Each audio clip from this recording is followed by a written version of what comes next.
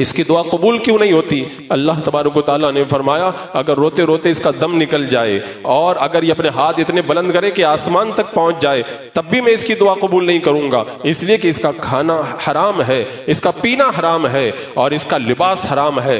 جس کے کھانے پینے کے اندر حرام مل جاتا ہے پھر اس کی دعا بھی اللہ تبارک و تعالیٰ قبول نہیں فرماتا۔ ایک حدیث پاک کا مفہوم ہے، بندہ دور دراز سے آتا ہے، بال بکھرے ہوئے ہیں اور اللہ کی بارگاہ میں رو رو کے دعا کرتا ہے یا اللہ یا رب یا رب، اللہ تعالیٰ فرماتا ہے تیری دعا قبول نہیں ہوگی۔ کیوں؟ اس لیے کہ تیرا کھانا پینا اور تیرا لباس حرام ہے، تیری دعا رب کی بارگاہ میں قبول نہیں ہوگی۔ آج بندہ جو ہے وہ سب کچھ کر کے جاتا ہے، کس کے لیے؟ اپنے اہل و عیال کے لیے، حرام و حلال کی تمیز ختم کر کے جاتا ہے، لیکن اس کو احساس کب ہوتا ہے؟ جب کسی کا انتقال ہو جائے۔ حدیث پاک میں آتا ہے جب اس کو چارپائی پہ رکھ کر کے اٹھایا جاتا ہے تو اس کی روح پھڑ پھڑا کر کے اٹھ کر کے بیٹھ جاتی ہے، وہ کہتی ہے کہ اے میرے رشتہ داروں، میرے گھر والوں، دنیا نے جیسے مجھے فریب میں ڈالا، دھوکے میں ڈالا، ایسے تم لوگ دھوکے میں مت پڑنا۔ میں نے حرام و حلال کی تمیز کے بغیر مال جمع کیا، اب اس کا نفع تو ان کے لیے ہو گیا اور اس کا حساب مجھے دینا ہے۔ دنیا نے جو مجھے دھوکہ دیا اس سے تم لوگ بچنا اور اس سے ڈرنا تم۔ یعنی مرنے کے بعد میں بندے کو اس بات کا احساس ہوتا ہے کہ میں نے کیا کیا ہے، میں نے کیا کیا ہے۔ دنیا میں تو بندہ سمجھ نہیں پاتا۔ آج رزق حلال کے حوالے سے لوگ اتنے حساس نہیں ہیں، حرام اور حلال کی تمیز دن بدن اڑتی چلی جا رہی ہے۔ بالکل اس بات کا احساس نہیں ہوتا بندے کو کہ میں جو میں کھا رہا ہوں وہ حلال کھا رہا ہوں کہ حرام کھا رہا ہوں۔ حالانکہ ہمارے بزرگوں کا طریقہ تو کیا تھا؟ اللہ اکبر کبیرہ۔ حضرت سفیان ثوری کہتے ہیں اگر کوئی حرام کے پیسوں سے صدقہ کرتا ہے تو گویا کہ وہ پیشاب سے اپنا کپڑا صاف کرنا چاہتا ہے، پیشاب سے کپڑا صاف نہیں ہوتا تو صدقہ کرنے کے بعد ثواب کہاں سے ملے گا؟ جب حرام کی کمائی ہے، حرام کی کمائی سے بندہ صدقہ کرے اسے اجر نہیں ملے گا۔ حدیث پاک میں آتا بندہ حرام کے مال سے جب حج کے لیے جاتا ہے نا، کہتا لبیک اللہم لبیک لبیک لا شریک لک لبیک، تو آواز آتی ہے لا لبیک لا سعدیک، تیری لبیک قبول نہیں ہے، تیرا حج تیرے منہ پہ مارا جاتا ہے، اللہ کی بارگاہ میں یہ حج قبول ہی نہیں ہے۔ یعنی ایسے بندے کو اللہ تبارک و تعالیٰ کی بارگاہ کے اندر حج کی سعادت اگر وہ حاصل کرے تب بھی اللہ تعالیٰ اس کا حج قبول نہیں فرماتا ہے۔ ہمارے اسلاف کو دیکھیں، حضرت سیدنا ابو بکر صدیق رضی اللہ تعالیٰ عنہ، آپ کی بارگاہ میں ایک مرتبہ غلام دودھ لے کر کے آیا۔ آپ نے جب دودھ کو لیا اور پی لیا تو غلام نے کہا کہ حضور اس سے پہلے تو جب میں آپ کی بارگاہ میں دودھ یا کوئی بھی کھانے کی چیز لاتا تھا آپ پوچھا کرتے تھے، آج تو آپ نے پوچھا ہی نہیں اور ویسے ہی تناول فرما لیا۔ حضرت ابو بکر صدیق رضی اللہ تعالیٰ عنہ نے فرمایا بتاؤ یہ تم کہاں سے لے کر کے آئے تھے؟ کہا زمانہ جاہلیت کے اندر میں نے ایک منتر پڑھا تھا کسی پر، آج وہی بندہ مل گیا، اسی منتر کے بدلے میں مجھے یہ دودھ دیا تھا جس کو میں لے کر کے آپ کے پاس میں آیا ہوں، میں آپ کے پاس میں آیا ہوں۔ حضرت ابو بکر صدیق نے جب سنا اپنے منہ کے اندر انگلی ڈالی اور انگلی ڈال کر کے جتنا دودھ تھا اسے قے کر کے باہر کر دیا اور پھر کہا اللہ جو میرے بس میں تھا، جو میں کر سکتا تھا وہ تو میں نے کر لیا، اے اللہ جو کچھ میرے رگوں میں رہ گیا ہے تو کریم ہے اللہ، تو اس کو معاف فرما دے، تو اسے معاف فرما دے۔ یہ ہمارے اسلاف کا طریقہ۔ حضرت ابو علی دقاق رضی اللہ تعالیٰ عنہ پہاڑ پہ عبادت کے لیے جاتے تھے، ایک دن گئے تو دیکھا کہ سونے کے سکوں کی تھیلی رکھی ہوئی ہے۔ سوچنے لگے یہ تو لقطہ ہے، کسی غریب مسکین کو دے دیا جائے تاکہ اس کا کام بن جائے۔ تو نیچے اتر کر کے آئے تو ایک حبشی کو بیٹھے ہوئے دیکھا، بڑا فقیر اور خستہ حال تھا۔ آپ نے کہا کہ لقطے کا حقدار تو یہی ہے، یہ گرا ہوا مال ملا ہے، یہ اسی کو دے دیا جائے، یہ اسی کو دے دیا جائے۔ آج کو اگر کسی کو مال مل جائے نا تو آدمی سوچتا ہے کہ مفت کا مال ملا ہے خوب اس سے عیش کر لو۔ حرام کے مال سے آج تک کوئی عیش نہیں کر پایا ہے۔ حرام کا مال آتا ہے تو وہ بھی جاتا ہے اور آپ کی دیگر چیزوں کو بھی ساتھ میں لے کر کے جاتا ہے۔ حضرت ابو علی دقاق رضی اللہ تعالیٰ عنہ نے اس حبشی کو جب یہ مال دیا کہ میں اوپر گیا تھا، یہ پڑا ہوا ملا ہے، یہ میں تمہارے حوالے کرتا ہوں۔ اس حبشی نے نظر اٹھا کے کہا ابو علی دقاق کیا بات کر رہے ہو تم؟ 1 سال ہو گیا ہے میں روزانہ اوپر اس کو پڑا ہوا دیکھتا ہوں، لیکن میں نے کبھی اس مال کو ہاتھ نہیں لگایا، جہاں سے لائے وہیں پر جا کر کے واپس رکھ دو۔ یعنی اتنی غربت کے عالم کے اندر بھی ایسا مال لینا وہ لوگ گوارا نہیں کرتے۔ آج تو اگر کچھ ہو جائے نا، ایکسیڈنٹ ہو جائے نا تو لوگ تلاش کرتے ہیں کہ کوئی گری ہوئی چیز مل جائے، کوئی اچھی چیز مل جائے تو اٹھا کے میں گھر کے اوپر لے کر کے چلا جاؤں۔ آج مادیت کے چنگل کے اندر لوگوں کو اس طرح گرفتار کر دیا گیا ہے کہ ہر کچھ چیز کو چھوڑ کر کے ان کی نظر کے اندر سب کچھ مال بن چکا ہے اور مال کی طرف ان کی بھرپور توجہ ہے۔ اگر عورت اگر جھگڑا کرتی ہے اپنے شوہر سے، مال کے لیے جھگڑا کرتی ہے، اور آج آدمی حلال طریقے سے کمانا چاہے میں نے ابھی حدیث پاک میں بتایا نا کہ اللہ کے رسول علیہ السلام نے فرمایا بندہ اگر حرام سے بچنا بھی چاہے گا نا تو اس کو ہلاک کریں گے، اس کے بیوی بچے ہلاک کر دیں گے۔ آج اگر کوئی آدمی معمولی نوکری کرتا ہے نا تو دال چاول کا جتنا خرچ نہیں ہے اس سے زیادہ عورت کے میک اپ اور اس کے جوتے اور کپڑوں کا خرچ ہوتا ہے، اور جب پورا نہیں ہو پاتا تو پھر لڑائیوں کا سلسلہ شروع ہوتا ہے۔ کاش ہم نے حلال کی اہمیت کو سمجھا ہوتا تو یہ حالات نہ پیدا ہوتے۔ حضرت سہل بن عبداللہ تستری رحمۃ اللہ تعالی علیہ فرماتے بندے کے شکم میں جب حلال کا لقمہ جاتا ہے تو نیکی کرنے میں مزہ آتا ہے، نیکی میں لطف آتا ہے، اور جب حرام کا لقمہ پیٹ کے اندر چلا جاتا ہے تو پھر خود بخود اسے حرام کاموں کی طرف بڑھنے کی رغبت پیدا ہوتی ہے۔ لوگوں کو اتنا سمجھایا جائے اس کے باوجود بھی دل کے اوپر اثر نہیں ہوتا، کیونکہ جب شکم کے اندر حلال کا لقمہ نہیں ہوتا ہے تو نیکی کی بات بھی بندہ قبول کرنے کے لیے آمادہ نہیں ہوتا ہے۔ وہ تو چاہتا ہے کہ مجھے جو ہے وہ کسی بھی طریقے سے مال حاصل کر کے اپنی زندگی کو عیش و عشرت کے اندر گزارنا ہے۔ حضرات مکرم، آج جیسے حالات بن چکے ہیں میں سمجھتا ہوں کہ ضرورت اس بات کی ہے بندہ اپنے بینک بیلنس کو بڑھانے کے بجائے کوشش اس بات کی کرے کہ اللہ تعالیٰ اسے حلال روزی عطا فرمائے۔ حلال کا بندہ اگر چند لقمہ کھا کر کے اپنی زندگی گزار لینا، میرے آقا نے کیا فرمایا تھا کہ ایک آدمی جائے جنگل کے اندر لکڑیاں اپنی پیٹھ پر لاد کر کے لائے اور اس کو بیچ کر کے اپنی روزی کمائے، یہ بہتر ہے حرام کا لقمہ اپنے پیٹ کے اندر ڈالنے سے۔ لیکن آج کل خاص طور سے میں اپنے نوجوانوں کا یہ مزاج دیکھ رہا ہوں، نوجوانوں کا تو مزاج بن گیا آئی پی ایل میں پیسہ لگا رہے ہیں، لاٹری میں پیسہ لگا رہے ہیں، جوا میں پیسہ لگا رہے ہیں، اور نہ جانے کیسے کیسے مارکیٹ کے اندر پیسہ لگا رہے ہیں، سوچ رہے ہیں کہ زیادہ سے زیادہ مالدار بن جائیں، زیادہ سے زیادہ پیسہ جمع ہو جائے۔ اور بہت سارے لوگ سمجھتے ہیں کہ یہ بھی تو پیسہ انویسٹ کرنا ہے، اور انویسٹ کرنا جائز ہے، ہم لوگ جائز طریقے سے کر رہے ہیں، حالانکہ انہیں معلوم نہیں ہے شیئر مارکیٹ کے اندر جو پیسہ لگایا جاتا ہے اکویٹی شیئر کے علاوہ جو دیگر شیئر خریدے جاتے ہیں وہ سود اور دیگر سود کی ملاوٹ کے اندر ملوث ہوا کرتے ہیں، اور وہ ناجائز و حرام ہے، ان سے بچنے کا حکم دیا گیا۔ ایسے میوچل فنڈ کے اندر کتنے لوگ پیسہ لگاتے ہیں، اس کے اندر بھی میوچل فنڈ کے اندر بھی جو سودی کاروبار سے ہٹ کر کے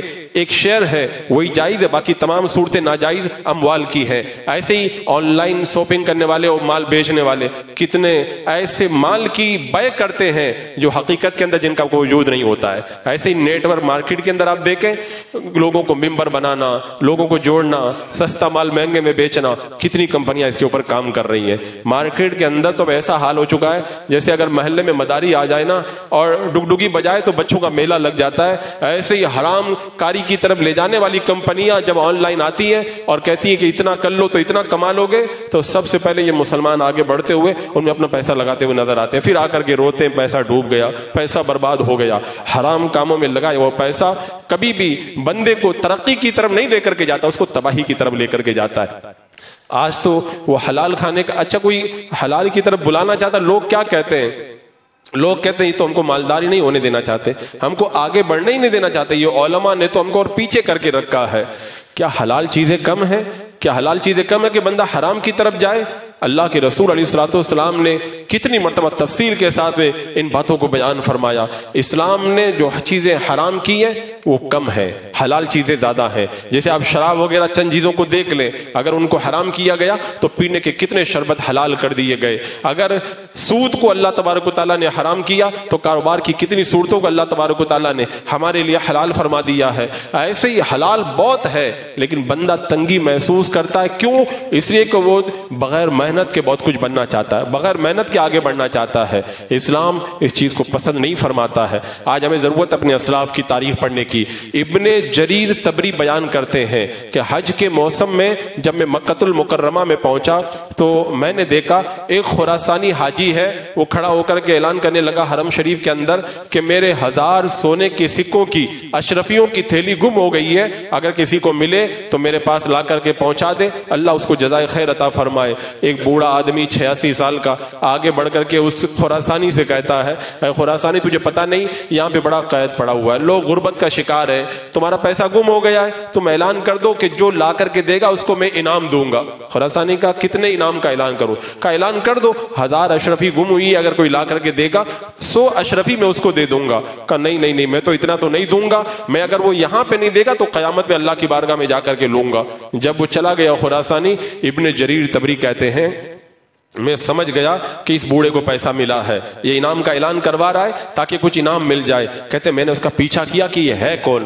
بولے میں پیچھا کرتے کرتے گیا تو مکہ کے باہر ایک خستہ حال مکان کے اندر وہ داخل ہوا، اور داخل ہو کر کے میں نے باہر سے کان لگا کے سنا، اپنی بیوی سے کہہ رہا تھا کہ مال کا مالک تو مل گیا ہے، لیکن میں نے اس سے کہا تھا کچھ انعام کا اعلان کر دو، اس نے انکار کر دیا کہ میں اعلان نہیں کروں گا۔ تو اس کی بیوی رو کر کے کہتی ہے میں نے 50 سال تمہارے ساتھ گزارے، صبر کر لیا، لیکن اب صبر نہیں ہوتا، تمہاری 4 بیٹیاں ہیں، 2 بہنیں ہیں، تمہاری ماں ہے، تم یہ پیسہ خرچ کر لو، بعد میں اللہ کبھی دے گا تو واپس ادا کر دینا۔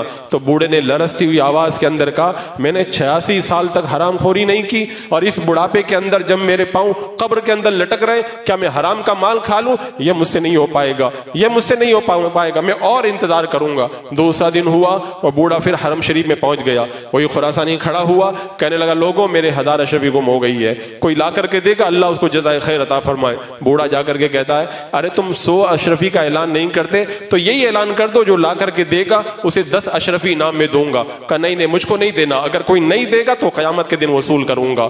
اب وہ چلا گیا۔